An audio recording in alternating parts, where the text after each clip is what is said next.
Wametoa ombi hilo wakati wa hafla ya kupokea vifaa vya utekelezaji wa mradi mkubwa wa maji unaogharimu mabilioni ya fedha unaotekelezwa katika baadhi ya vijiji vya wilaya hiyo, changamoto ambayo imethibitishwa na mwenyekiti wa halmashauri ya wilaya ya Arumeru. Kama tunavyofahamu wazi kabisa, mradi huu wa maji wa bilioni 520 ulikuwa na changamoto kubwa sana. Maji haya yalidirectiwa moja kwa moja kwenda AUSA.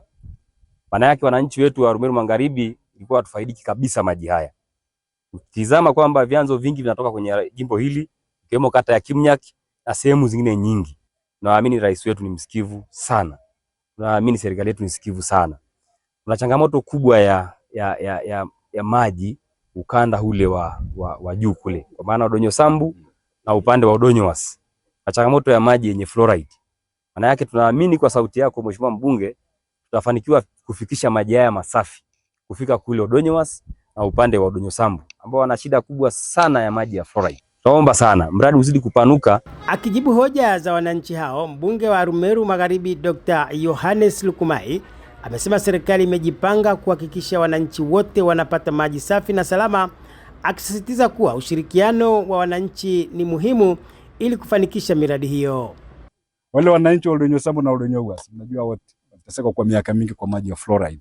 Wataenda kuondokana na mambo ya nini? Ya fluoride. Kuna bilioni 6 ilikuwa imetolewa kwa ajili ya ule mradi. Bilioni 3 zimetolewa na juzi nimeongea zingine zinakuja. Kwa hiyo maji yanaenda kule muda wote kwanza. Kwa hiyo huyo ndio Dr. Samia Suluhu Hassan ambaye anajali watu wake. Nikuja tu kuwaambia kwamba tuwaambieni wananchi wote kwamba rais wao ni msikivu. Mambo mengi yanakuja. Nachowaomba waambieni watu huduma zinatolewa.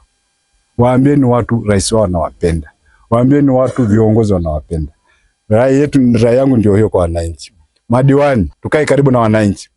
Nyumbani kwangu iko wazi, ukitaka hata kuja kulala njoo kulala. Kwa miaka hiyo mlinichagua. Njooni, simu yangu iko wazi. Yaani mimi ndio msemaji wako na usiseme unanisumbua nipigie.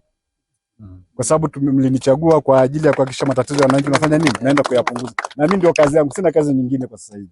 Kusikiliza wananchi wanataka nini? Sina kundi, sina chama, sina chochote.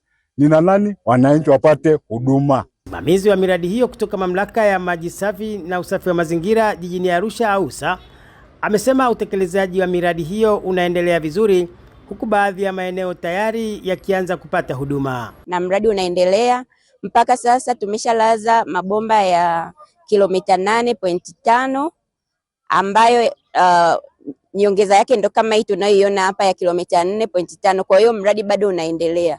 Na kule ambapo tumeshalaza wananchi tayari wameshaanza kupata huduma, kwa maana ya kwenye vituo vya wanapochota jamii tayari tumesha funga vituo karibia 17 kwa maeneo ya Kimnyaki, na sasa tunaendelea Siwandeti, lakini pia Olorieni na Tarakwa. Licha ya asilimia kubwa ya vyanzo vya maji yanayotumika katika jiji la Arusha kuwa katika wilaya ya Arumeru, bado wananchi wengi wa wilaya hiyo hawapati maji safi na salama, changamoto ambayo hata hivyo serikali imesema inaendelea kuikabili.